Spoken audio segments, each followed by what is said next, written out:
Thank you very much. Good afternoon, class. Welcome to Theoretical Stuff 205. Very pleased to have an important guest lecturer with us today. He is a cartoonist, an actual physicist, unlike me, who pretended to go to school for 8 years to not be called Mr. He actually went to school and is a legitimate physicist, for whatever that's worth. And he is here to address many interesting and complicated theoretical topics. We're very excited to find out what happens when we drain all the water off of the Earth. A couple of quick notes before we begin. Please silence your smartphones, your dumb phones, and your tablet devices. I apologize about the lack of air conditioning due to budget cuts to the university. We had to remove air conditioning from this theater, but you'll all be very happy to know that the football team has new uniforms. Everything is going according to plan. I first became aware of Randall Munroe in the early half of the aughts when a comic was published that said there's a gentleman sitting in a chair and he says to another gentleman who looks remarkably like him, "Make me a sandwich." And the other gentleman says no, and he says, "Sudo, make me a sandwich." And he goes, "Okay." The very next comic that he released features a man coming home to an apartment. There is a woman inside, and she has filled the apartment with plastic balls and effectively turned the entire apartment into a ball pit. And he says, "Why did you turn our apartment into a ball pit?" And she says, "Because we're adults and we get to decide what that means." And in the span of 3 days, I realized that there was a person who lived on the other side of the country from me who lived in my brain. And I imagine that a lot of you here came to XKCD and to Randall's work in much the same way. And it is an incredible pleasure for me to be here today to get to talk with him a little bit and just share this time together. Please welcome my legitimate friend. We talk on the phone and everything. Hashtag humblebrag. Randall Munroe.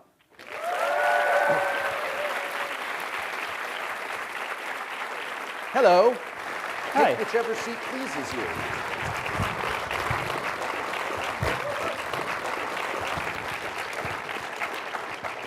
How are you feeling about that jacket about now? I don't know, I like this jacket. Yeah? Yeah, Do you like it being on your body? we're good. We'll see how things go. Okay. How long have you been on this tour? Off and on only about two weeks now. So have you had that moment yet where you wake up in a hotel and you don't know where you are? I sort of feel like I have that most mornings, actually. Really? Yeah, I Even mean, there's in your always own house? Yeah, well, there's always the moment where you wake up and you're just like, okay, am I late for something? Where am I? What am I supposed to do? And you think for a second, like, oh yes, I'm getting up to do this now. My alarm is about to go off or something. I don't know what that's like, having absolutely no responsibilities at all in my life. Well, You're a writer now, man. Yeah, I know. You'd think. Although there's still, do you have that thing where you wake up like a minute and a half before your alarm is supposed to go off? It is absolutely the worst thing that could happen to anyone. Losing that 60 seconds that you can never get back is one of the cruelest tricks the world plays on us. I'm convinced that my brain is just trolling me every morning when it does that. Because I don't know, I always thought it was nice because then I can wake up and then turn off the alarm and then not have to hear the really awful noise. But you lost 60 seconds that you could have spent sleeping. Yeah, but I lost like 4 hours before because I was on Wikipedia all night. Of course. So I feel like Right. At that point the 60 seconds is just like an extra. One of my favorite comics of yours is the YouTube comments comic, because I don't know how long you had to spend suffering through YouTube comments, but boy, did you nail the tone and intelligence level and commitment to capital letters that YouTube comments feature. Have you ever gone in and watched a Wikipedia edit war happen? Oh, all the time. It's great, right? Yeah, I've never watched soap operas, Yeah. And so I think Wikipedia edit wars are kind of my soap operas. Yes. I mean, there was a. I did an article in the periodic table, and part of my research ended up being just reading the like 10,000 words or whatever on the aluminum versus aluminium spelling difference. Fantastic. Yeah. They never really got over the whole Revolutionary War thing. Like they are really holding on to that. Yeah. Yeah, there's a lot of sort of meta policy debate over how to handle British versus American spellings for the English Wikipedia. You know, one of my favorite parts in What If is all the footnotes about the spelling of Lego, and how committed you were to like making that work and just keep on trolling people. So that edit war is even longer than the aluminium one, I think. Yeah. It's because the hardcore, so like, you know, a normal person will spell it like in all capitals, maybe LEGO, except it's not really used as an acronym. That's an odd way to spell. Well, like aluminium. it's like IBM or something. You know? Right. Okay. Yes. Yeah. But then I think Wikipedia's consensus, what they've finally gone with is capital L lowercase ego, as if it's a word. Right. They're wrong. But then if you talk to the official Lego party line here, I think it's italicized LEGO and then some kind of trademark indicator, right. You know, or like a little registered symbol. And they say that it has to be italicized, all capitals, and then have that symbol, and it's the only correct way to write it. Otherwise, you're talking about blocks. Yeah. I mean, you may as well be talking about Duplo. Oh, God. I can't wait for my godson to grow out of Duplo. I feel horrible every time I go, and I'm like, what are you doing? It's like Lego with training wheels. You know, we have a Lego land here in California. Oh, really? It's not that good. Well, you know, actually, so I don't know if you ever played, there's this game GeoGuessr. I don't know what that is. It's this wonderful, it's like exactly up my alley. It's a game where it shows you a random Google Street View scene and then gives you a map, and you put a pin on the map where you think you are in the world. And you can pan around, and you can actually move around a little bit. Yeah. And Google does a pretty good job of blurring out license plates, which right away takes away one of the best giveaways that you could use. Yeah. So you have to like first figure out, okay, am I somewhere where it's English? Let's find a sign. You know, okay, there's Apple Street. Okay, it's somewhere where they have apples. You know, and it's like this. Are the satellite dishes pointed straight up? If so, I'm near the equator. You know, things like that. You do all. There's like it's detective work. It's so just much average fun. stuff that people know. Like, yeah, who doesn't know? Depending on what you know. You know, I if knew know that trees. before you said it. Of course. Well, and so one time it's picking all these random places, and I am not making this up. It dropped me in the middle of Legoland. There's a Google Street View in the middle of Legoland? Apparently, yes. Why would they do that? That's weird. Yeah. And so I go and I put the peg down, and I'm like, this is amazing. For once, I know exactly where I am. Yeah. And it was the wrong Legoland. I didn't know I did not know there was more than one of them. We had to build additional ones to confuse invaders. We went down there a couple of years ago, and the part of Legoland where they build the little, they like recreate stuff in Lego, which is really what the whole thing should be, is awesome. But then you get to the like poorly named amusement park part of it, and it's like if you found a website that had pictures of like abandoned amusement parks of the former Soviet Union. It's weird. They have this ride where it's like, I don't know why I'm telling you this. I don't know why you didn't hear about this, but now that I've started, I'm going to finish it. There's a ride where you go through the Lego storybook, only they've put rollerblades and everything. I know, that was what I did when we were going on it too. It was like, imagine a Small World, but more upsetting. It was like that. Let's get back to talking about the things that you do.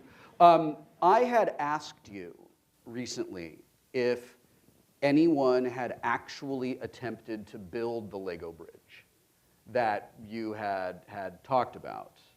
And the story you told me about it was terrifically entertaining and interesting. And I presume that at least some of our assembled grad students here today would enjoy hearing what you told me about it. So, what did I tell you about it? So I asked you. Yes. has anybody ever attempted to like Sure. do this across like a puddle or a pond or a thing? And actually, and I didn't mention this, but the first thing that came to mind, so someone wrote in to ask, is it possible to connect New York and London with a Lego bridge? And I guess we probably should have given you that context. Sorry. yeah, and so I was, so the first thing I was thinking was that this will probably have to be a floating bridge, because it turns out you can't even build a normal house out of Legos without, and oh, by the way, another great Wikipedia edit war is how you pluralize Legos. It's with a Z, right? Yeah. I use a 5. Man, you were wrong about so many things. It's with a Z and then an emoji that says this. So it turns out if you want to build a house out of Lego 5, there's a problem where like the if you're trying to build a roof, like the weight of the Legos are too heavy. Thank you, I appreciate that. The Lego TM bricks, the weight is so much that it sags, and you need some other kind of support if you don't want to violate a bunch of building codes. Right. So like Tinker Toys? So yeah. So you can have Tinker Toys in the center between it's like steel reinforced concrete. Right. Yeah, but so if you want to build a house out of Lego copyright symbol, yes. People who have tried to do this, because people have actually tried to do this, right. They have to have like a wood frame inside for support to get building code approval. And so I was thinking, okay, this is going to have to be a floating bridge, because we can't build giant spans out of just Lego that are with the circle around it symbol. Mm-hmm. But I have made, when I was a kid, I made Lego boats. Mm-hmm. And if you've ever tried to do this, you discover that they are not watertight. No, they really like to sink. You can make such cool ships, but unless it's one of the ones with the one-piece hulls, yeah. they sink unless you glue them all the way around every joint, like caulking. And who does that? Well, then you the can bad only guy ever in make the Lego one movie thing. does that. Exactly. Yeah. So Spoilers. So you end up in this situation where you have to just keep adding more, and you have to build basically down to the sea floor. With Lego. Yeah, with Legos, and yeah, I'm gonna run out of. It's really hard to say Unicode symbols. It's one of the terrible burdens of living on this world. I know, but so you have to sort of block off the entire, so you have this pontoon bridge, but then you have to make these supports that go down to the sea floor, going all the way across the North Atlantic. And then you have the problem, if you run across the Gulf Stream, you have the entire, the North Atlantic circulation pushing against your bridge, and it turns out Legos are not strong enough to handle that. And in fact, nothing that we have is strong enough to handle that. So you have to just build it wider and wider until you've basically dammed the entire ocean using plastic bricks. Which is ridiculous, because as we've discussed, they're not watertight. Yeah. That is a terrible way to build a dam. I mean, although that helps, because you have to you do have to get them to sink. Right. So actually, I guess you have to take each brick and then turn it upside down underwater to let the air bubble out from under it. Yeah. And then flip it back over and clip it in place. Yeah. And then you get another brick, and then you do that. And so you just continue that until you've dammed the entire ocean. So I don't know, a couple of weeks. You did a really great thing a number of years ago where you put some geographic coordinates into a comic and then did the coolest thing ever, and brought all these people together just to be awesome together. Has anyone ever approached you, or have you ever considered something like, well, all right, we can't build a bridge out of interlocking plastic blocks across the ocean, but we could, in theory, recreate something like that on a much smaller scale. If we had enough people and enough bricks, maybe we could do it across a pond. Maybe we could do it across a swimming pool or something, just to sort of test the thing out. Is that the sort of thing that Hall's your oats or Rogers your Hammerstein, or is that just something that you're not interested in attempting to accomplish? I don't know. So I started off in engineering. Yes, then. Well, so then I discovered in engineering, materials are really messy and complicated, and like things break in unexpected ways, and like resistors are not exactly the resistance that it says on the little color codes, and I hate that. yeah, and because of how they manufacture resistors, it's not even a normal like bell curve distribution.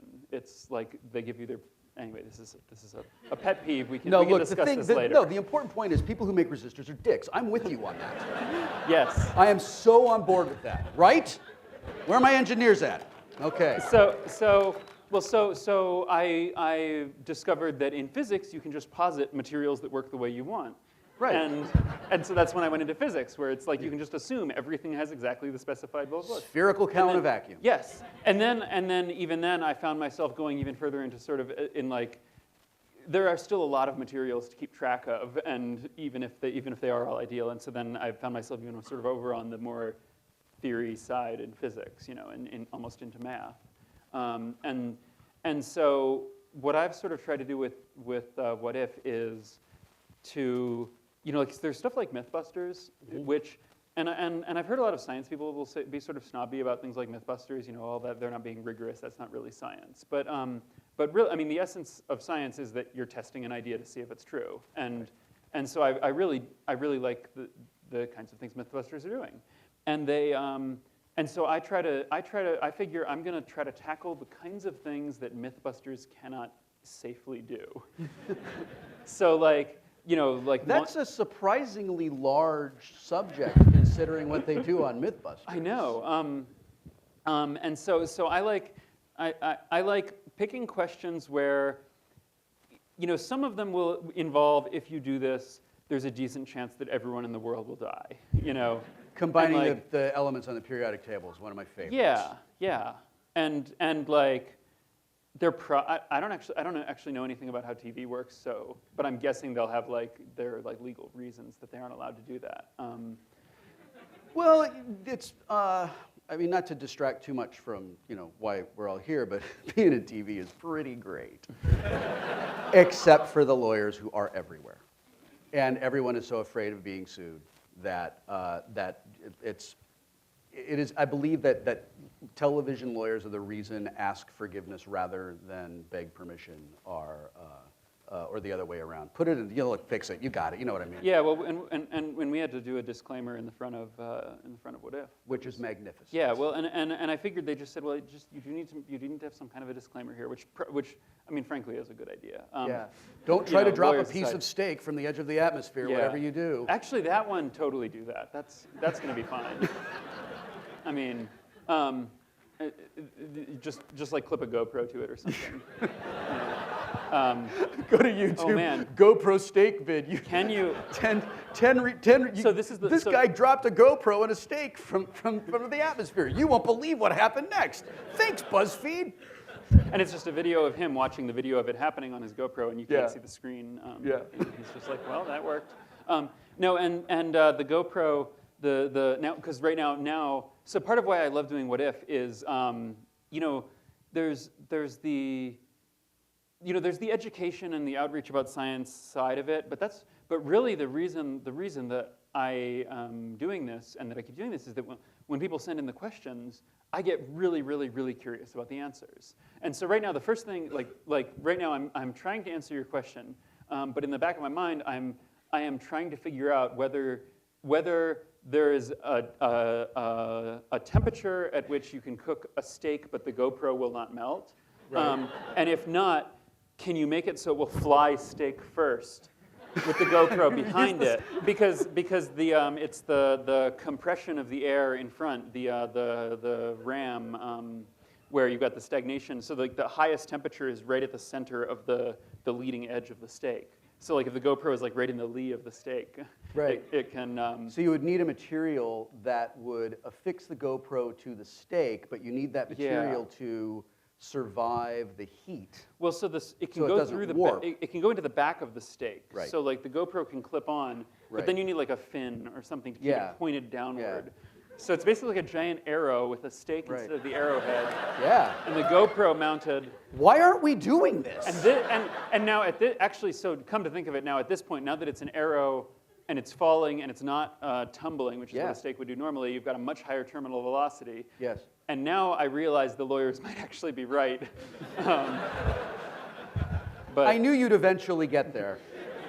yeah, well, so we had to we did have to put in put in the disclaimer, and in which I say that, and the way I've always put this, especially when I did the article about lightning safety, where no lawyers involved, I just wanted to make it very clear to everyone to not listen to any of the stuff in my article if it ever contravened, and disagreed with the advice from actual lightning experts. Right. Please listen to them and not me. And so what I wanted to clarify at the beginning of that was that I am not an expert in lightning safety, and I am a cartoonist from the internet, which means that I am mostly interested in when things catch fire or burn, and I am very much not interested in your safety. I do not have your best interests in mind here. Yeah, but have you seen the people that get hit by lightning, those patterns? I really want that. You do not want. But it looks so cool. Yeah. It also, not to bring things down, but it's crazy. You get all these memory issues. People who've been hit by lightning. Yeah. So you maybe have a cool tattoo, but then wouldn't be able to remember how you got it. And then it's like forget. Memento, but for real. Yeah, except then you also wouldn't remember to stay in when there's a thunderstorm, and then you go out in the thunderstorm again. And get another tattoo? This is why I have a disclaimer. Let's back up and do a little tiny bit of history. We don't have to do a lot, because I'm sure everyone here knows a whole bunch of it. But there are a few comics that I have that I just have some questions about, because they're comics that really mattered a lot to me. As I was saying when I introduced you, there was this time when blogs were still kind of a new thing, and people were having big arguments about what they were going to be called and what they were and all that stuff. And then those of us who were just enjoying the new technology laughed at them and went ahead and created the internet that we live on today. And there was this time then when I was watching these comics come out of you that were about science in a way that is accessible to me. I am a science enthusiast, but I can't do the math, and I can't sit through a physics lecture and grok it. I don't work like that. I can get out of a show like Mythbusters or either one of the Cosmos or The Elegant Universe or one of those things. I can digest a lot of that stuff. And I found that your cartoons were doing that for me with things that were related to science and programming. The comic about that they named their kid Robert Drop Table. So great. And I was like, God, why do I already have kids? Why can't I make more? You can do a name change, right? I tried. I couldn't get it past my wife. But then, effortlessly, to me as a reader, you go into these things that are wonderfully philosophical about love and about relationships, and you break my heart with the Mars rover. Just saying, can I go home now? And I did a lot of science. Can I go home? And I'm like, no, you can't ever go home because we're monsters. When you were finding yourself as a cartoonist, and when you were finding your voice as a writer and as a creator, was there a decision point? These are the subjects I'm going to do, or is this just well, here's my brain, and this is what fell out of it today? Yeah, I think it's more the second one. I think I was. I didn't start off trying to do comics. I actually. So you're saying you can't sit through a physics lecture and make sense of it. And I drew a lot of my early comics because I also can't sit through physics lectures. So I would be listening for the first 10 minutes and then start drawing. And so I started off by just scanning these old drawings I had made and putting them online, but mostly just because like many people in the early last decade, I had a website and blog and stuff, and was not doing anything with them. It was just like, here's my site. Hey, sorry, I haven't updated my site recently. The sort of the standard. Right. And then you have a page full of, sorry, I haven't updated my site. Yeah, updates. exactly. Right. Now I just want to have a blog that's just like hourly apologies for not updating very often. That's a great idea. And then you link it to a Twitter account that apologizes for not Twittering more. Yeah. And then you have them like cross-posted from my other site. Sorry for not updating recently. And you put it to a Tumblr and push it to a Facebook. Why aren't we doing this? No. And then here's what you do. And then you pay to promote it on Twitter. That's great. Where you're just promoting your apologies. I'm sorry I haven't updated. Please RT. Yeah. Yes. And so I was just like, I'll just put these pictures online, and I'll put them on this website. And so originally, like, XKCD was published to like LiveJournal comments or something, and then also and I just had a folder. So it was like parent directory, the current directory, like .. the Apache header or whatever, and then all the 20 XKCD comics or something, and as JPEG files. Oh, we seem to have lost all of the sound. Oh. Huh, that's weird. Maybe the sound has a heat threshold. Watch this. I grew up in the theater, and I can talk to the back row. Randall, would you care to join me in a bit of vocal projection? Sure. That is the correct answer. Conveniently, my mom is partially deaf, and so I've all my life have been talking way too loud. So I've got no problem with this. You were born for this. Yes. Let's go. Let's move on to the next thing. So you, at some point, your comics blow up.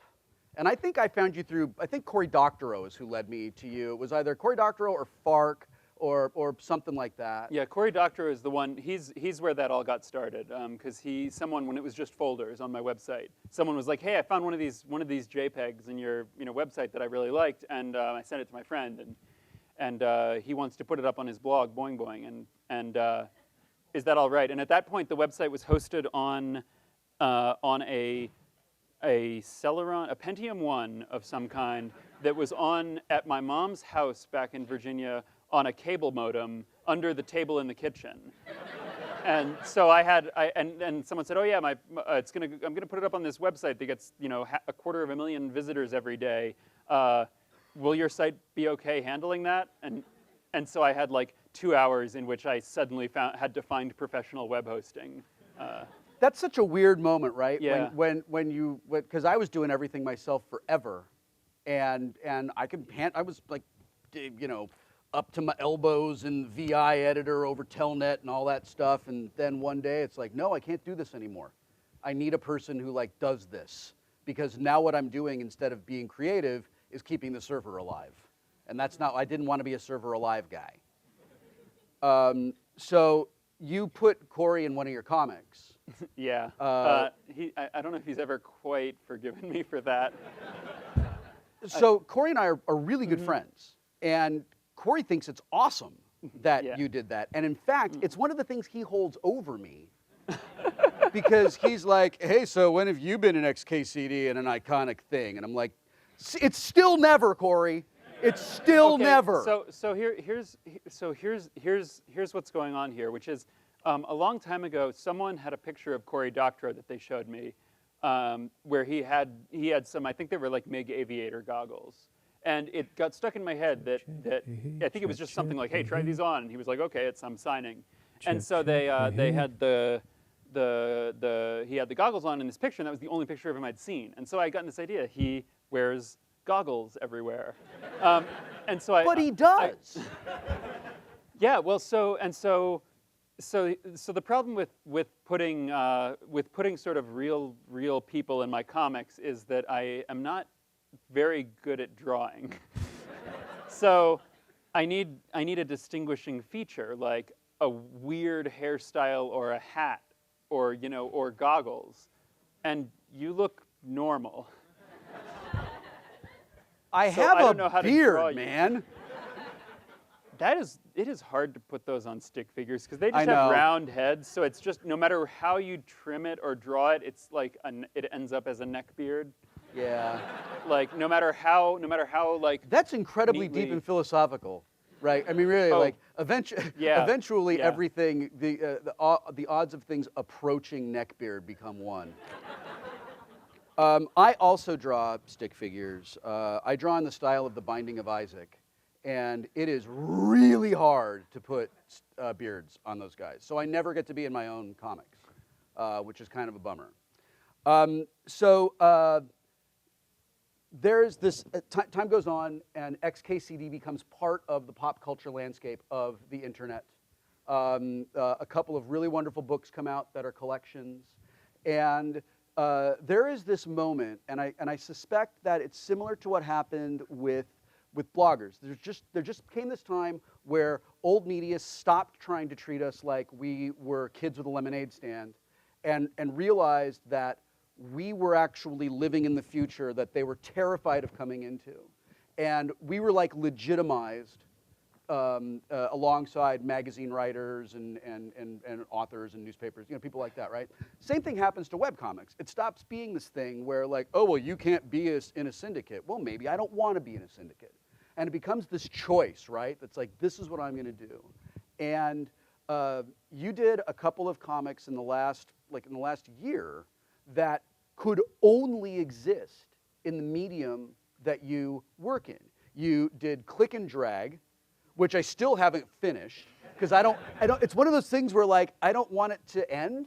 So if I leave it in like an eigenstate, it maybe goes on for 1,000 miles in that direction, and I don't know. And I'm like, that's great. Whatever might be there is way better than me like, oh, it's the edge. And the Time comic, which are like, they're brilliant, and you absolutely deserve the awards that you have won. You've won for those. In a way that I think awards should be given for things that like profoundly affect a medium, and really like really land on an audience. And like Time, holy shit. So I would love it if you would talk a little bit about the ideas for both of those. Yeah, and I mean I think that sort of for starters, in a really broad sense, XKCD is something that I would not have been able to do 10 years if I'd started it 10 years earlier. Okay. Oh, great. We've got audio back. Well, all right. Let's just bring it back down then. So, welcome back, everybody. Yeah. So, because I grew up on Calvin and Hobbes was the first comic I ever read, and still I think the best. And then. Were you a Bloom County reader at all? Oh yeah. I read through I went through. There were a couple of. I used to have the Dewey Decimal. I would just go into the library to the section where they had those. When I finally moved to, I lived in a very small town when I was a little kid, and then I moved to a town with a bigger library, and I would read through all their collections over and over and over. So I read everything they had collections of. Almost kept track of all the characters in Doonesbury. But I read. That's so I read, hard work. Yeah, well, and so I read, Bloom County and The Far Side and stuff, and then even Garfield. There were a trillion Garfield collections. There were at the point where I was reading them, there were like, it was at the very end of the 20s. There were like 25, 30 collections. Right. And I would read through them and then check them all out and read through them again and check them all out. I did that with all of the comic books, all of the collections, and it was actually when I thought about.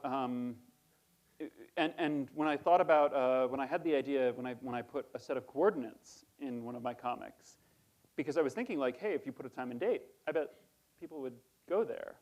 But I remember thinking there must be some reason that wouldn't work. Like there must be some reason not to do that, because like wouldn't like the Garfield guy have done that by now, or someone have done that by now? And I still don't know that was.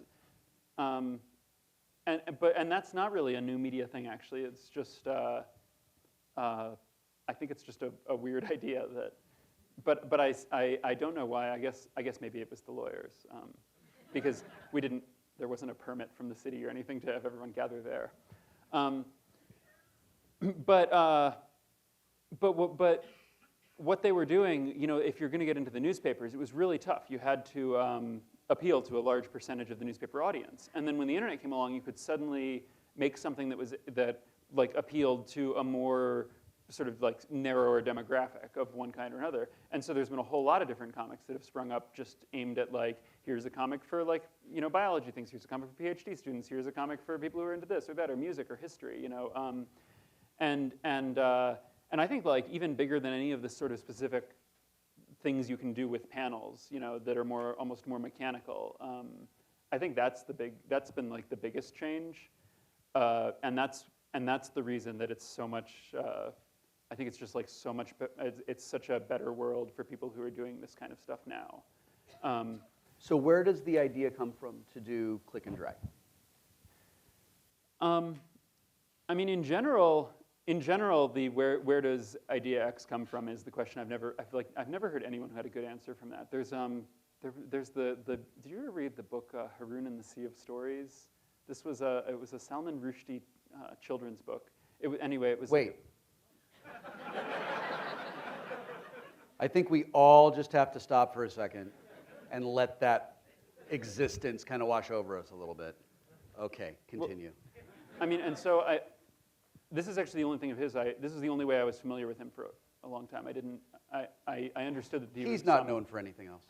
Okay, but anyway, and it's the main character is a storyteller who he explains that he has an idea faucet that's over his bed, and that the water got shut off at some point suddenly while he was telling stories, and then he had to go, and it's this adventure where he goes to turn the faucet back on, and that's all I can ever think of for that's the only answer I've ever heard that I liked to the where do your ideas come from question.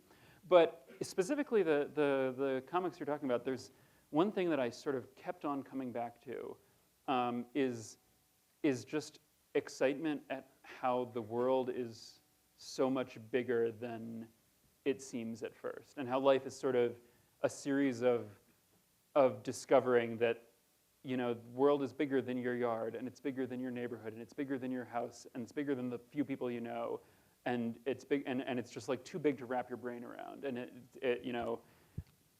And so I did two comics that are both trying to get across that idea in some way and that kind of sense of just how big the world is.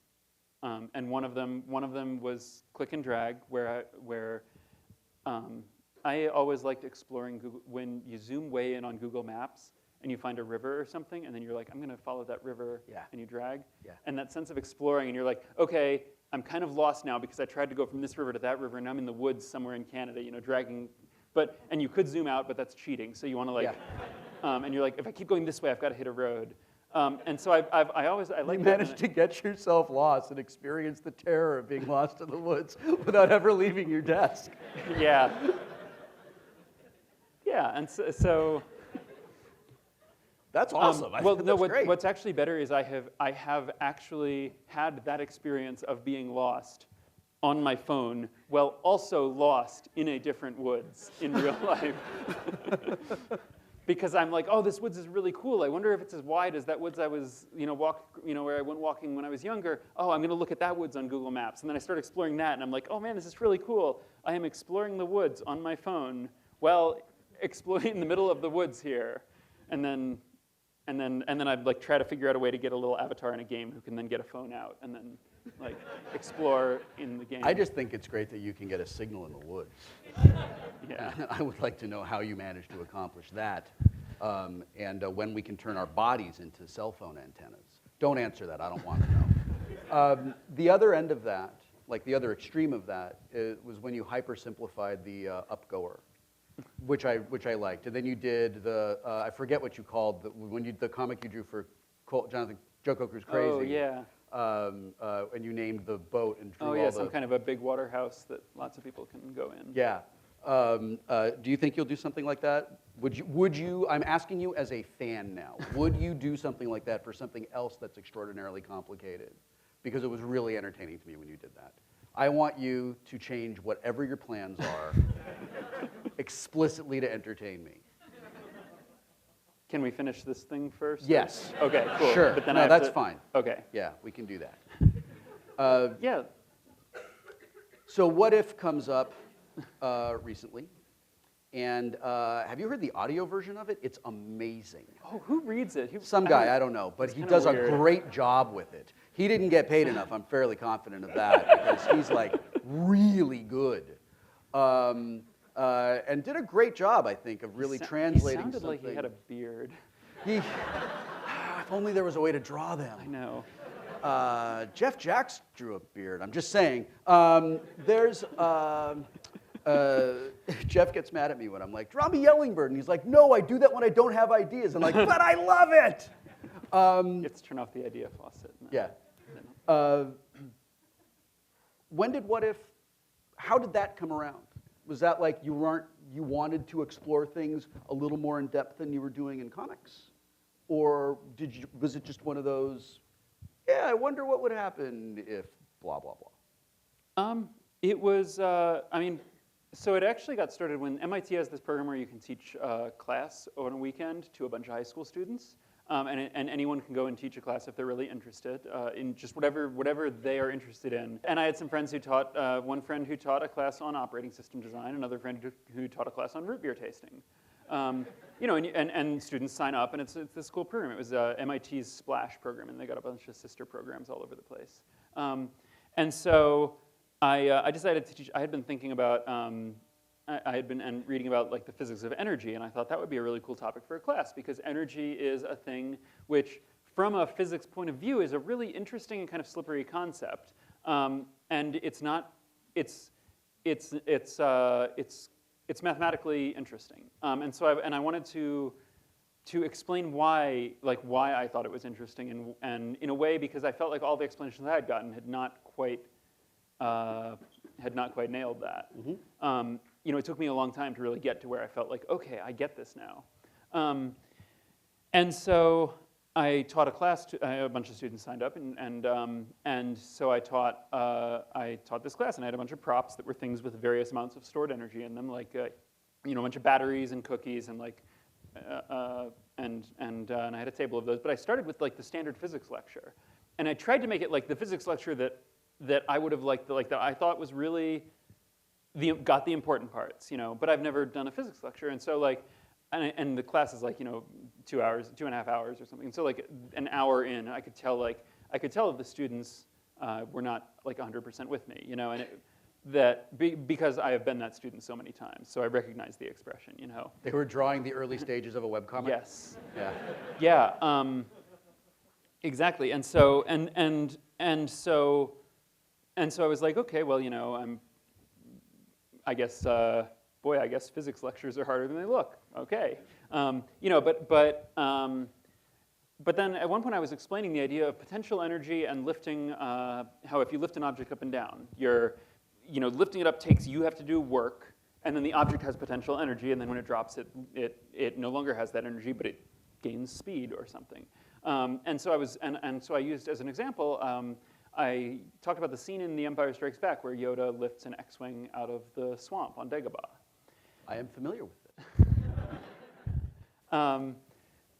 So I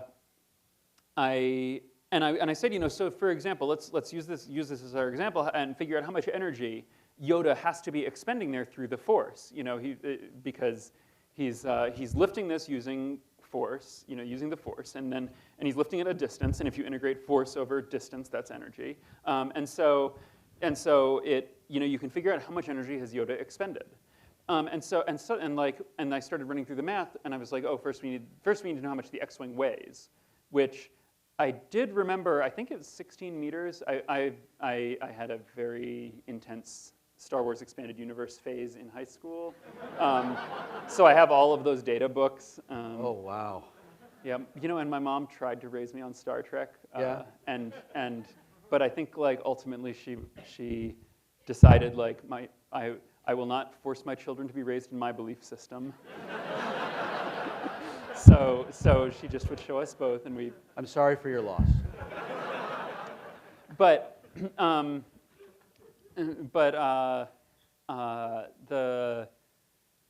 so I said, okay, well, the X-wing, we can compare it to a fighter jet. We can say maybe if it's constructed similar to a fighter jet, it's 16 meters. Let's look up how long a fighter jet is. It's 18 meters. Okay, we can scale it using the cube, for mass. Now we know how much an X-wing weighs.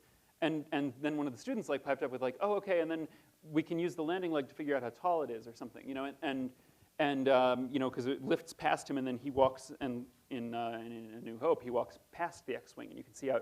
Then you look up how tall Mark Hamill is, the actor who plays, and figure out. I'm going to have to insist that you call A New Hope Star Wars, because there are 3 Star Wars movies. Sure. Right. So well, then the real question becomes: are there soon to be 6 Star Wars movies? How does that work? No, there are 3 Star Wars movies and other things. Right. Well, wait. I don't know how many Star Trek movies are there? I don't know the party line on this. There's 10. 4 of them are good. Okay. I don't know if that's the official party line, but it's how I get through the day.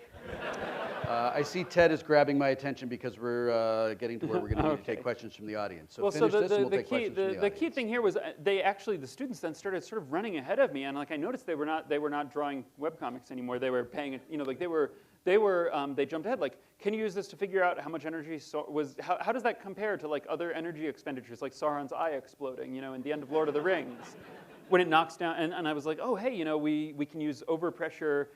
We can figure out the guys are all knocked down by it at the Black Gate when there's that explosion. And that tells us, you can use these nuclear weapons calculations to figure out what's the pressure.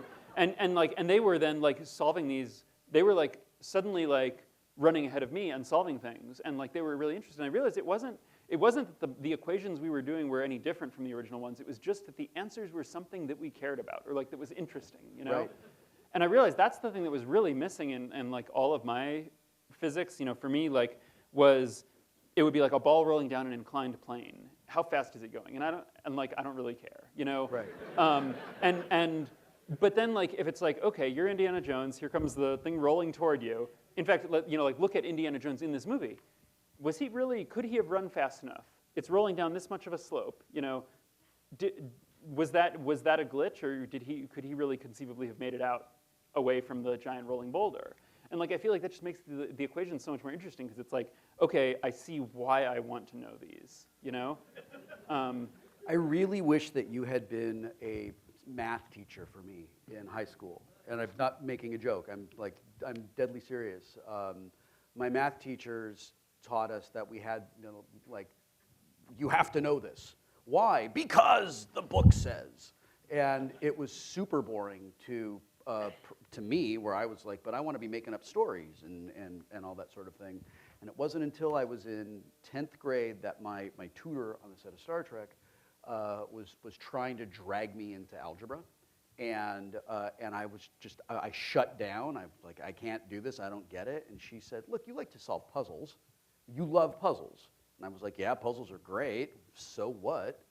And she's like, equations are puzzles. And you're solving puzzles. And I went, oh, I love math!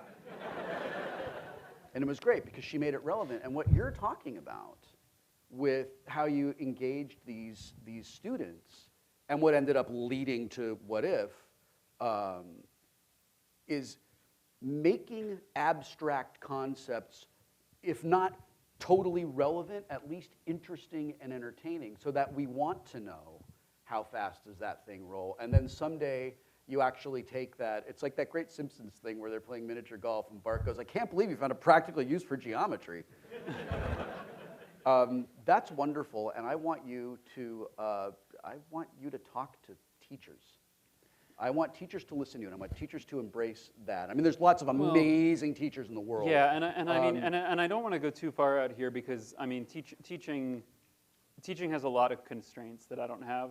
Sure. And so like I get to choose what I'm going to talk about, and I get to pick. So I can wait until I have like, aha, I've got this moment where it clicks, where I see the model that explains, where it makes it easy to explain all of this, and then I can just answer that part of the question, or just answer that. So like there's plenty of stuff where I've just where I was trying to learn it, and I was trying to figure out a way to think about it, and where I really struggled with that. And so it's not always it's not always just a matter of why don't they just make this interesting. Do you think that you'll teach your class at MIT again, and can 42-year-old guys come and sit in on it? I'm asking for a friend. Is your friend easier to draw? Does that affect your answer? Because he could probably not have a beard. This person we're like inventing that certainly isn't wearing a bow tie. See, bow ties are. It's like an X, and then you just connect the two great. ends of the X's. Yeah, I know. Basically, it's like drawing. It's sort of like drawing a TIE fighter, except you go into the middle. Well, I mean, because that's like two lines, and then you have the little tiny links connecting them, and whenever, which really makes no sense at all because Hence, these things just sort fall of. off. Yeah. Yeah. Yeah. How do those stay on? How do the foils of a TIE fighter stay on? They shouldn't, right? Also, why do they need those? Yeah. But, I don't know. I mean, there are a lot of questions here. Yeah. Like. It's strange, right? I mean, like they look cool, I guess. Yeah. But the way they're turning, they seems like they should probably snap off. Well, and they do all the time. Like anytime one of them gets shot, it's dramatic. Like they tumble and. Yeah, they're not good pilots, those guys. Weird, right? Like, how did the Empire get to be so powerful when it's like soldiers can't hit anything and its pilots suck? They can't even finish a Death Star. Well, I guess the second one did drag on. Yeah. Boy, did it drag on. It really dragged on. And AT-ATs seem kind of like impractical to me. I mean, they're cool. Don't get me wrong. They're super, super cool. But why would you put a thing on a snow planet that's like a big walkie thing? It should be like a sleddy thing.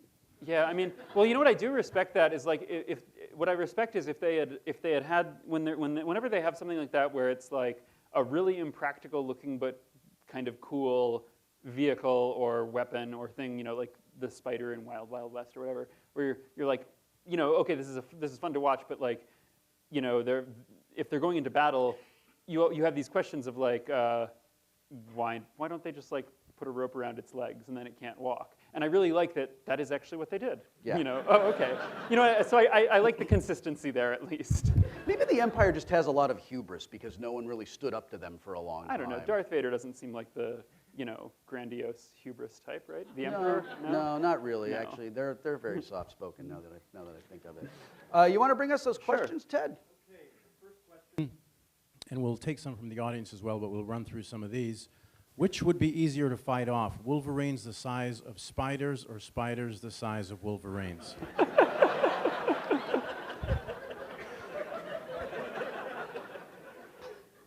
Please say it's the first one. Please say it's the first one.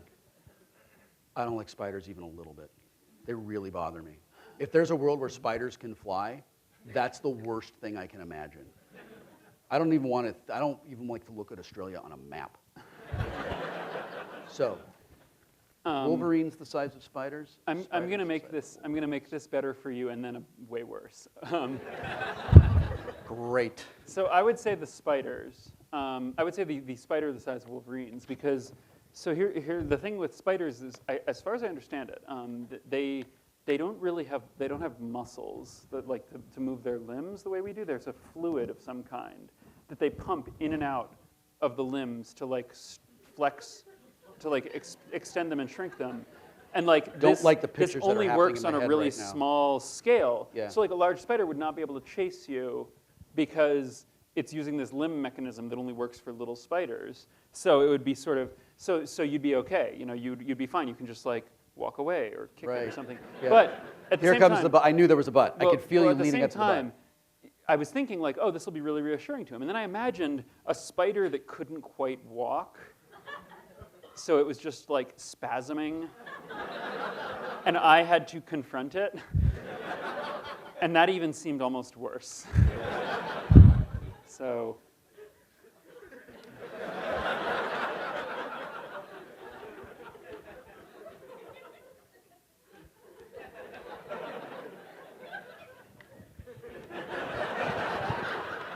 Next question, please. Preferably question. One that's not about spiders. But it's still having a Wolverine in your shirt, like it goes down the back of your shirt. Okay, so here's the thing. I don't like to think about the possibility of spiders going down my shirts. And I would appreciate it if you would allow me to maintain that never happens. I have a motion detecting security camera at my house, and a spider decided to build a spider web in front of it a few nights ago. So I woke up to like 98 pictures. It sends me a picture every time. So it was like a more.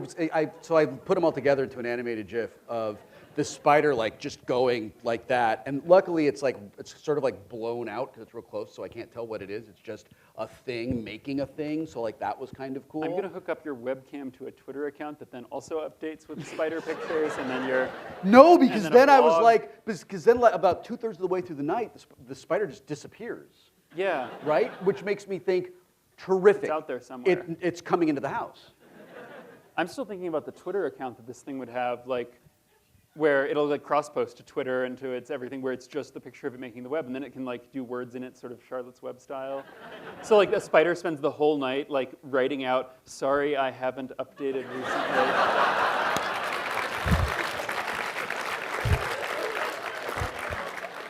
I want the spider to make dick butt. That's my favorite thing on the internet. Next question. Next seriously. question.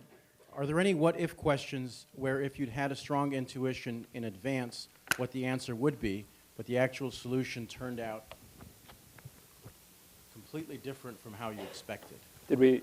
Oh no, we're good. Yeah, there was one question that was one of my favorites. That was, what would happen if you tried to go swimming in the cooling pool for a nuclear reactor, where they've got pools of water that they use. They have some of them have pools of water shielding the reactor, and other ones they put the nuclear waste in pools, because the water shields, blocks most of the radiation. So all of this spent nuclear fuel, which is still very radioactive, goes in the bottom of these 20-foot deep pools of water. And oftentimes these pools are, so we can't decide where to put this nuclear waste. If we could just like sort of pick a spot and have that be the spot where like it's buried under a mile of cement or something, that would probably be fine. But since we can't decide where to put it, we just leave it sitting on top of the reactor building, which is definitely like one of those like inaction is worse than any of the existing options situations. It seems like there's large areas of Yeah. New Jersey that would not even notice the change if you were to do that. Parts of New Jersey are so nice, though. But there's parts that are really horrible. Well, but like, are you? So How are you about saying Philadelphia? Like, Can we well, agree are you- on Philadelphia? I mean, wait, no, but I'm thinking. Are you saying like? Because like New Jersey has the sort of the turnpike like cuts through across it diagonally, and then there's the nice mountainy garden statey areas to the north, and the pine barrens to the south, which are really cool and have this Yeah, but that's really, where the but they've chupacabra got- lives, and yeah, I don't want but to. they've I got- do not want it mutating from radiation. Right, and they've got Right. the aquifer underneath, which is really nice clear That's an water. important and so, thing, yeah. Okay, so, no, so, I take so it back. no. So we're left with the turnpike. It might actually make the turnpike move a little faster because people are like, "You guys, we're getting irradiated right now." Yeah. So what I did the calculations to figure out, and I was really surprised to learn that if all of the filters are working perfectly, so there's nothing leaking from the casks into the water, which is not always true, then when you swim in the water, if you duck your head under the water, you are actually getting less radiation than you would at home in your house or than we are right here, because the water is such a good insulator, shielding you. It's attenuating the radiation so much from below that you're getting virtually nothing. And it's also blocking the cosmic rays coming in from above. And so ducked under that water, that's one of the lowest radiation environments you can get, is like submerged in water, even that water. And that really surprised me. I was assuming it would be like, you get a mild dose, but it's no big deal. But it turns out they actually use divers to service these pools. And so that really surprised me, and I did the math like 3 different times, and then I was still like, that seems weird that there would be like, that it blocks it that well.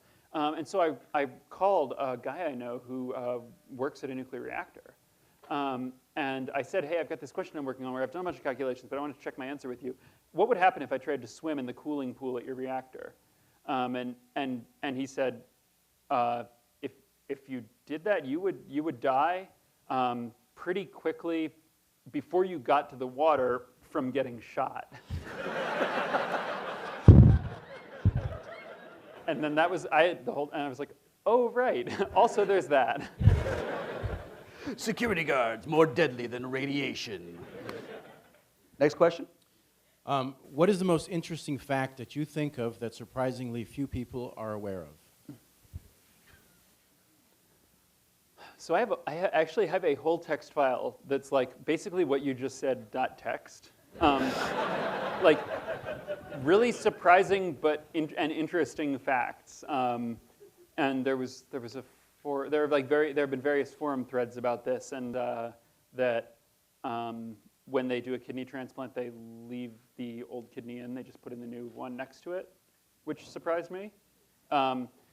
But also, the one that I was just walking in the woods in an area where there were elk, and I was thinking about, and it reminded me that moose apparently can dive up to 20 feet down in the water in search of food. Which, That's weird. isn't it? I mean, moose are really aquatic. I mean, they're very water-oriented animals. Like, they're It seems like water type. They're Oh, also, and I just made this connection. That means that moose could conceivably get a fatal dose of radiation by diving deep enough to get. because the security guard's not going to shoot a moose. He's going to be like, You bro, can. get the No, camera. you can, but those moose are huge. Like, I don't know. I should call back and be like, can you tell me exactly what the guards are armed with and would stop a moose? And he'll be like, are you really calling us to ask exactly how well armed are the guards at your nuclear reactor? And then Do you think that any of your what if research has put you on any watch lists? I'm positive that I'm on watch lists, just from like my own curiosity. There about things. was one recently about like where I was researching about expensive things you could put in a shoebox, and I was like looking up like street price of this kind of drug, street price of this kind of drug, and so on. But I think really there was a few days ago, or when I was working on a few weeks ago, I was doing research for one of these where I was trying to get a sample of the collection items at the Library of Congress, like a random sample. And so they have a web API, and I was like requesting random keys from it to just show me like, item number and then like a 10-digit number, item number, another 10-digit number, and spamming it, trying to build up a random sample of their collection. But I got partway in, and suddenly the whole Library of Congress system started sending me to a 403 redirect, like forbidden. Yeah. And in fact, everyone in my building was abruptly getting this from the whole Library of Congress website because they had noticed my massive amounts of my attempt to DDoS them, or to at least DOS them, and had blocked me from the whole system, and I felt really I felt really bad. Like I wanted to write in because I had never been kicked out of a library before, and so I really do I would like to apologize to them for that. I just wanted to tell everyone about the cool stuff they had there. Is there a relevant XKCD for that? I haven't read them all in a long time. It's funny. People are like, "Oh man, this is just like that thing in comic number blank," and I realize they assume that I know them all by number. Yeah. But there are like, 1,400 of them at this point. It's too many to keep track of. How do you feel about that? I heard a groan when I said relevant XKCD, and I don't know if that was a groan of like, oh, finally, that's what I needed to hear, or if it's like, oh, shut up, I hate you, which is kind of like my experience on the internet every day.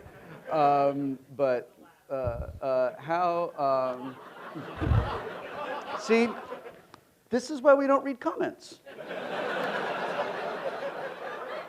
You think you're all safe in the dark over there with your anonymous bullshit. Don't feed the trolls. Is that a thing that you care about? Is it a thing that vexes you, or do you think it's kind of cool, or do you just not think about it at all? I mostly, I don't know. So there's a lot of I don't know. There's a lot of stuff sort of surrounding, like when you have, there are sort of these. So that, like when you have a community around anything online, mm-hmm. It develops its own ideas and memes and things, and you can, and I think you can get stuck with this, and this does circle back around, where so like you can have a community that's built up around one thing, and then you get a bunch of stuff that you have in common, and it's really fun. You can sort of unite around it. But then you start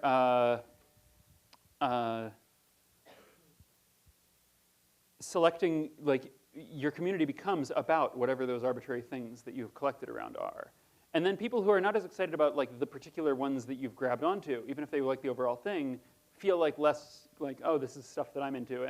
And it attracts people who are into those specific things. And so you get weird, like it's like a communities will intensify around their, their collective memes or ideas or attributes or stuff. And I think this is a place where I struggle a lot with like with geek subcultures, because it's really the same things that the memes and the stuff that that brings people together online, and we find people who identify with. It's really easy for that to turn super like exclusionary, and there are a lot of communities that have done this in various ways, where they get really into a few specific things and then start making a lot of other people feel really unwelcome, and so I've always been a little bit. I don't know. I felt like I've tried to avoid getting too involved in specific in specific communities, and trying not to make, because then I just start reflecting whatever they're grabbing onto, and in particular, the place that this bugs me is the way that it feeds into like the sexism in the geek community, because you get a really strong, this is what we're all about, and this is a vibe, and this is how we are identifying as geeks, but sometimes that pulls in a lot of other stuff along with it and makes people who do not look exactly like the people declaring that feel unwelcome. And so I like to sort of jump to just go for like, here's what I'm interested in today, here's what I'm going to do things about, but not really thinking a lot about, while I'm doing this, about like, what is the community who's reading this? Because it feels like it can then be too easy to just be talking to that community and not reaching out to people who maybe don't feel like they're part of that community. And so this is all a really, really, really roundabout justification for, like, I don't read a lot of the comments on XKCD, or a lot of that stuff, and you see what happened when we read the comments here. That's very interesting to me. I actually really like it when I make a dumb joke on Twitter and someone goes, "There's an XKCD about that." And, I don't mind reading your comments. Like, I think that's not what I meant. I just mean I think it's cool, and and I think it's, sometimes I'll be, we'll be talking about a thing on Reddit or Fark or whatever, and someone's like, there's an XKCD about that, and I always thought that it was really cool that you had created something, and you had addressed a subject in a way that was like so kind of universal to, at least to my experience, that someone could then, sort of refer back to this other thing that I also happen to really love. It never occurred to me that could be exclusionary to people. Oh, yeah, and it was more that's on my mind. I was thinking like I vaguely understand that there's a meme being referenced here, but that it's not. But like what you're describing is actually like some of the comics I've done. I've done those for my own. I am tired of, like, here's the thing I find myself saying a lot. Hey, if I write it down, then I can just send people a link to where I said it, John Scalzi does that. And then especially there was one about someone is wrong on the internet that I did, which I actually did so that then when I caught myself doing that, I would be so embarrassed that it was like, oh man, someone's going to bring up my own comic to tell me to drop this subject. I should drop it now. The existence of that comic is such a useful, like, subroutine in the way my brain works, because eventually I'll get to that. I'm like, what is wrong with me? I'm glad that you wrote that, and that's what I'm referring to, is that you have these. You have these comics and these ideas of, after, like, I just send people your password comic. People are like, how do I make passwords? Like, this is how you do it. This is what you do. Or you use Diceware, or you use like a password app, but really this is what you do. And I really loved what you said about we've spent all this time training ourselves to make these passwords that are hard for us to remember, but are easy for computers to break. If you try to put the password, the horse stapler password, and I can't remember which particular app it is, but if you try to use that as your password, it says you probably should use a different password than one from a popular webcomic. Yeah, and it occurred to me that I've never had a comic that like sparked more people wanting to argue with me than that one. That's the one they wanted to argue with you about? No, here's why. So it like occurred to me as I was like, well, why is everyone has so many different ideas. So it occurred to me that passwords are actually a lot like internet pornography, in that they're a Go on. in that they're a thing that like a fairly large chunk of the population interacts with on a regular basis, and everyone also acknowledges that it's a thing in the abstract that is around, and that maybe we interact with, but we never get specific. No one ever like it's not a it's a thing that you do very privately, or with maybe you share it with someone, or with a few people, but it's not a community activity, and that means for the most part, and what that means is that everyone has developed their own norms sort of privately, and so everyone has some very strong ideas about what is normal and okay and average, but they're all totally like developed in isolation. And so when they like with password policies, when people actually talk about, okay, well, but really you should make I make passwords like this.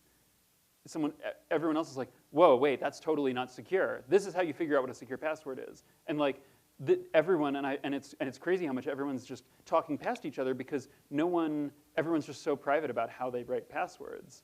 And so like with that, not only did everyone want to argue with me, but then everyone wanted to argue with everyone else who had previously posted on every thread. And I think I got on like Metafilter somewhere and was like, okay, let me just take these point by point, argue with each of these things here. And I got down to the bottom and then I was like, oh God, someone is wrong in the internet comic. Metafilter hates me. You're lucky that you can go there. They're really? so terribly mean to me there. It sucks. I'm sorry. Thanks, I appreciate that.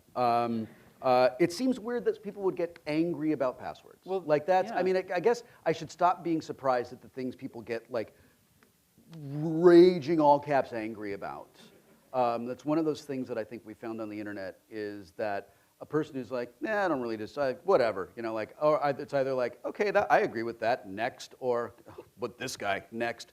But it's that one guy, right, who's like with the American flag avatar every time, who's just like, I'm going to spend the next 5 days telling you how much you haven't ruined my life. I don't get that guy. That's weird. That is a weird thing. So basically, to bring this back around to passwords and porn, you're saying I should take bukkake out of my passwords? Because I thought that was a very effective way to salt them. His fault. Really? Gonna leave? No. All right. Very proud of myself for that. Next question. I'm totally doing the spider camera thing. What questions or kind of questions do you wish you got more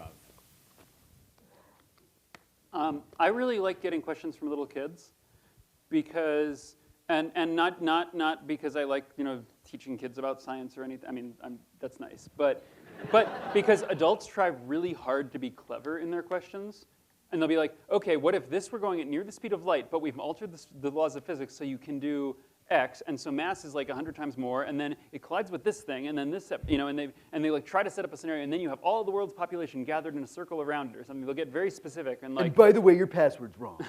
Yeah, but they try to make the question as like, to try to make a question that will have a good answer, and that's like often a recipe for like something where there's not a lot for me to do. Like there's no surprise. The answer is sort of what they were getting at. Whereas little kids will ask very straightforward questions.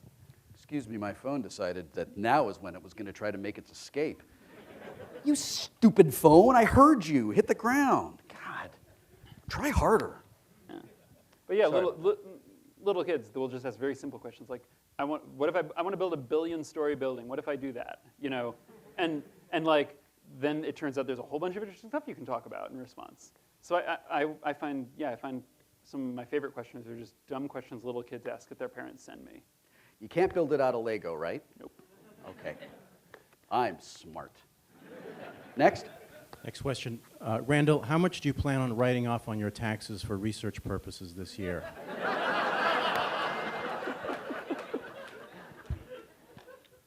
That's an oddly specific question. This question comes from not a Fed _ seriously. I don't know how I'm going to have to figure out. I was thinking I'm going to have to figure out how to write off Legos, like as like what you deduct that under. But then I realized actually what I'm really stuck on is how do you write Legos period and when they have the boxes. Oh man, yeah. And then what if you spell it in a way that the guy that doesn't like it, and then you get audited? Yeah. Just because the agent wants to come in and yell at you about Lego. And they come in and they're like, yeah. And they're like, okay, you've got problems with your taxes. Also, this roof is definitely not up to code because you don't have the Tinker Toys running through it. Yeah. They're almost as bad as entertainment lawyers. They ruin everything. Next question. Here, let's take one from the audience.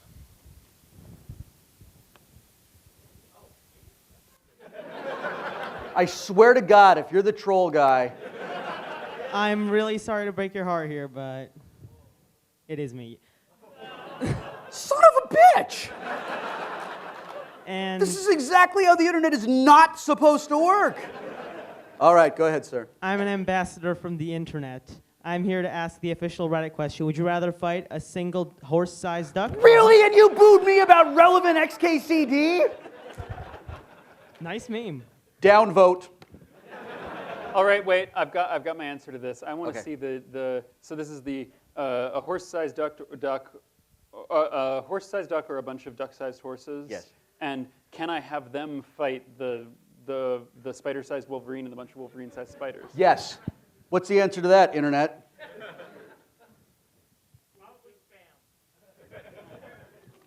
I think we tricked him.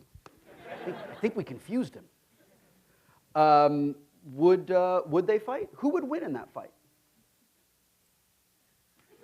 Okay, 100 duck-sized horses fighting 100 spider-sized Wolverines. Who wins? Hang on. I need a piece of paper here.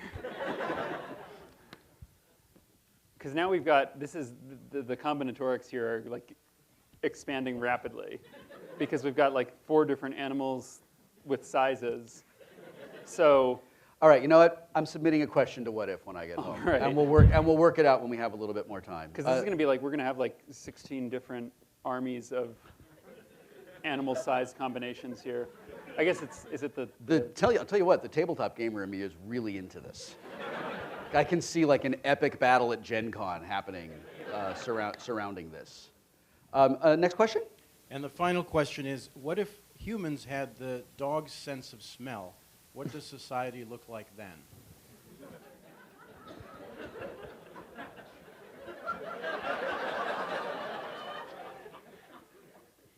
That's the final question? Really?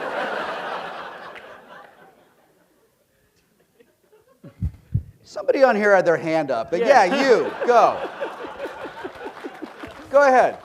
Talk to the back of the theater. I'd like to ask if there was a particular comic that struggled writing, like ethically or personally. He asked if there was a question that Randall struggled writing with, either ethically or personally. Probably the password thing, right?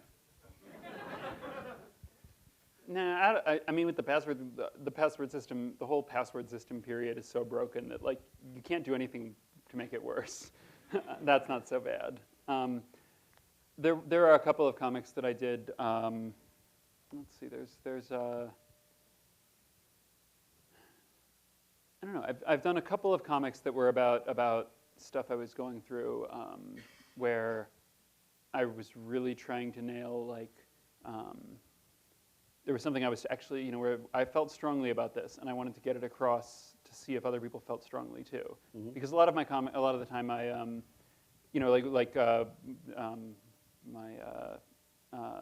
there was one about cancer. My wife was sick, and I did a comic about the way probability and cancer work together, and that was something that, and I don't do that a lot. I don't, get personal in about, in specific, but that was something that I really was struggling with because I wanted to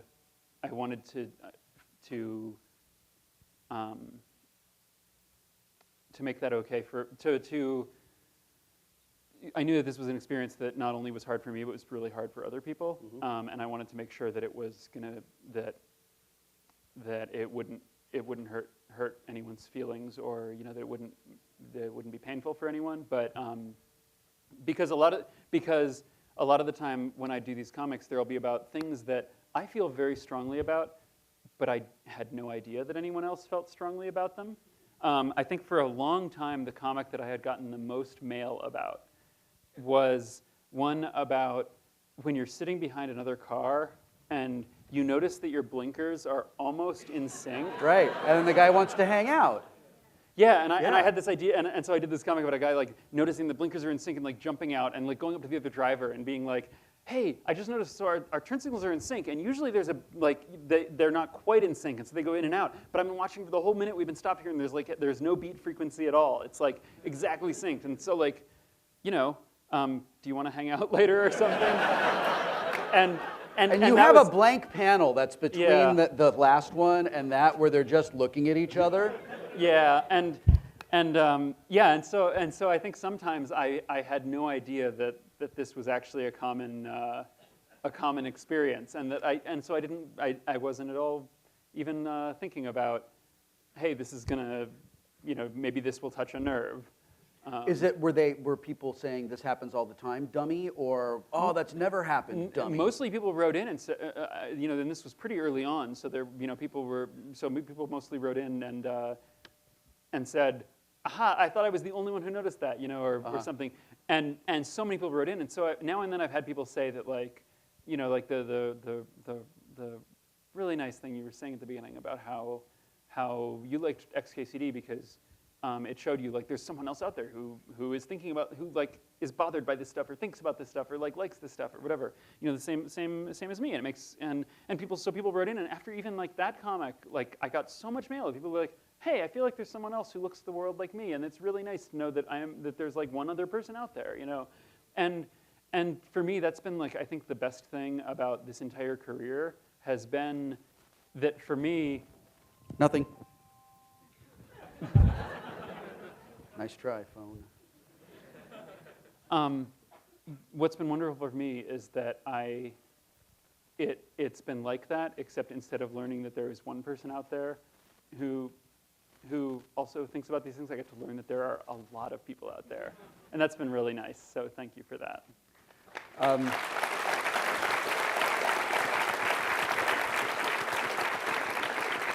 So I find myself in a bit of a quandary now because that is a wonderful way to end this afternoon together. But it's really bothering me that we're here primarily because of the internet, and we've talked about the internet a lot. And we were able to take 2 questions from the people here, and they both came from dudes, which is so internet, it's really, really, really bothering me. And I would love to take 2 questions from ladies before we go. You feel Sounds all great. right about that? Oh, absolutely. All right. Any ladies have questions? Yes. What does society look like if we have a dog sense of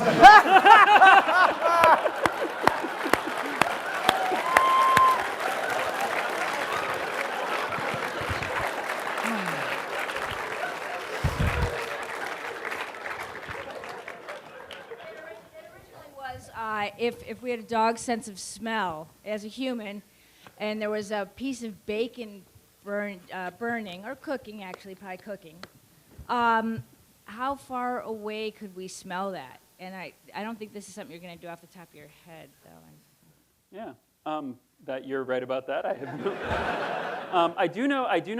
I think that people's sense of smell is it's not as many orders of magnitude different from less sensitive than dog sense of smell as you might think. I've definitely heard that a lot of it is like whether you're socialized to try to identify and pay attention to smells. And so my first guess is that the answer is probably not going to be as different for a human versus a dog as you might think. But to get any actual numbers, yes, I would need to. Well, I feel like society would look the same but would smell very different. I have a follow-up question to that. If we had a similarly scaled up sense of smell and we were going for the bacon, what are the odds? Is it likely that on our way to the bacon, like bacon, right, that we just for whatever reason just go and chase a car? Is that do you think that happens as well?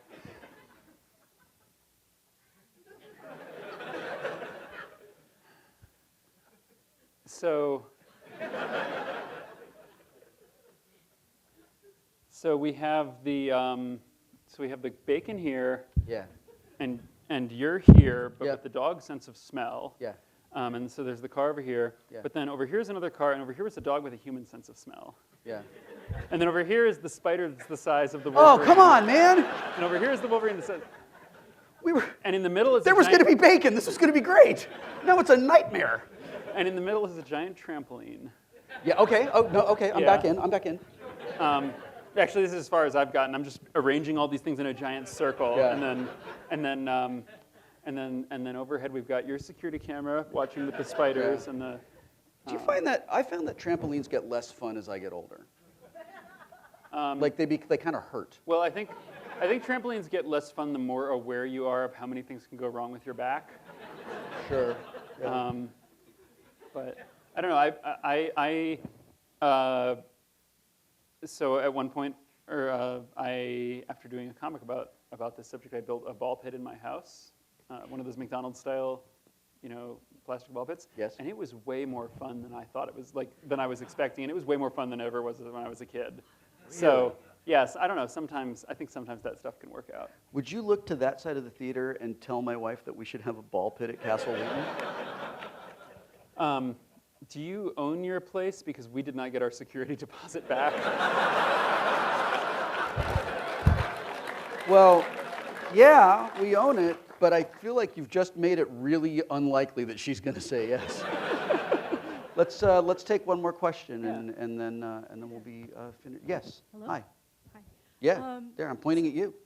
Yeah. I have this problem when I try to explain XKCD and show them on my phone. One of the problems that I have is I can't do the hover text. And I'm wondering if you're going to be changing your format so that the hover text will somehow be readable on a smaller device. Yes. So the question is, how do I look at the hover text on mobile? And the answer is that there is actually m.xkc.com, which is a really, really nice mobile version of the site, which has existed for like 5 years, but we don't mobile redirect because it's hard, and there's a whole bunch of really stupid reasons for that. But you can just, if you bookmark that, you can tap the comic, and the hover text appears under it. So just FYI. So what I've done here is instead of actually getting the code working to do mobile redirection, I'm just gathering everyone who reads my website into groups of 200 at a time and telling them, hey, use this URL. It's great. It's like you went back in time to solve a problem that was going to show up in 2014. Good for you. That's amazing. Or I took 5 years to send someone a notification that we have a mobile site. I guess you could look at it that way, or the awesome way that involves time travel. Well, if you go back in time to 2009, there's also a mobile site then. FYI. So this has really been fun for me. No, this has been great. I have really enjoyed. The only difference between me sitting here and talking with you now and hanging out in like when we were on the boat and talking is that there's people in front of us. And I've only said a couple of bad words. I'm really proud of myself for that. Congratulations on having thank a you. New York Times #1 best-selling book. That is amazing. Oh,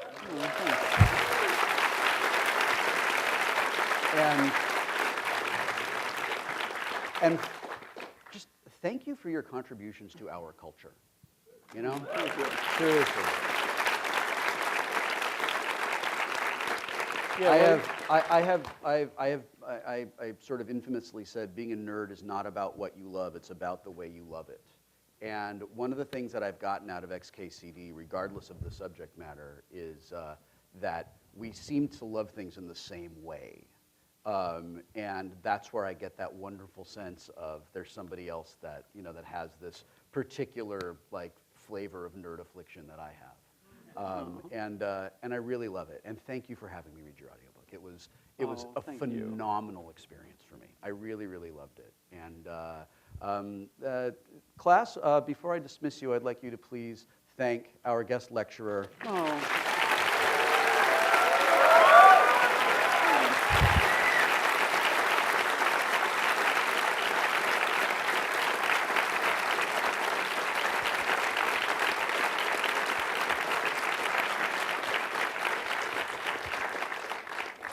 You're an awesome person, Randall, and I hope that you have thank you. all the success that you want.